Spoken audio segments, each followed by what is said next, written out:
Hello everyone. 31st ജൂലൈയുടെ last trading ഡേയും ഇന്ന് കഴിയുകയാണ്. And generally as far as trading is concern കുറച്ചൊരു ഡിഫിക്കൽട്ടായിട്ടുള്ളൊരു മാസമായിരുന്നു. അതിന് മെയിൻ കാരണം ഞാൻ ഒരു ഓപ്ഷൻ സെല്ലറാണെന്ന് എല്ലാവർക്കും അറിയാം. അപ്പോൾ ഓപ്ഷൻ സെല്ലിങ്ങിന് വി നീഡ് പ്രീമിയംസ്. പക്ഷേ പ്രീമിയംസ് കുറവായിരുന്നു, ജനറലി കുറവായിരുന്നു. കാരണം ഇന്ത്യ വിക്സും അറൗണ്ട് 11 or 12 ഒക്കെ ഉണ്ടായിരുന്നുള്ളൂ മിക്ക ദിവസങ്ങളിലും. 10 ഒക്കെ വന്നിരുന്നു പല ദിവസങ്ങളും. സോ കുറച്ചൊരു difficult മാസമായിരുന്നു.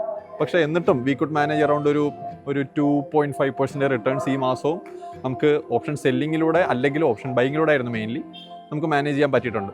So 2.5% in a month അതൊരു റിലേറ്റീവ്ലി നല്ല റിട്ടേൺ തന്നെയാണ്. So things looking good. ഇങ്ങനൊരു ഡിഫിക്കൽട്ട് മാസത്തിലും we could come out in profits mainly. അതാണ് മെയിൻ ഒരു കാര്യം.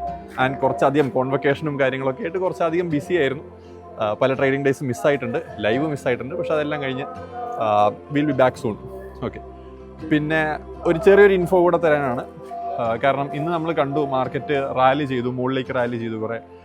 24,650 മുതൽ 630 മുതൽ 24,950 വരെയൊക്കെ നല്ലൊരു റാലി തന്നു. പക്ഷേ അതിന് ശേഷം വീണ്ടും ക്വിക്കായിട്ടുള്ളൊരു സെൽ ഓഫും എല്ലാം ഉണ്ടായി.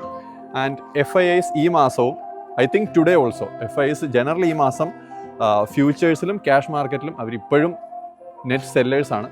ആൻഡ് നമുക്കറിയാം FIIs എന്ത് തീരുമാനിക്കുന്നത് ഏകദേശം അവിടെയാണ് മാർക്കറ്റ് പോവുക. ആൻഡ് ക്ലയൻസിൻ്റെ ഡേറ്റ നോക്കുമ്പോൾ പൊതുവെ ഓപ്പോസിറ്റാണ്. So generally retailers are the ones who get trapped.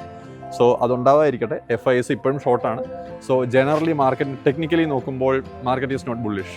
Market in the near term possibly 24,500 അല്ലെങ്കിൽ 24,000 ഒക്കെ നമുക്ക് എക്സ്പെക്ട് ചെയ്യാവുന്ന ലെവൽസാണ്. So trade wisely and see you soon.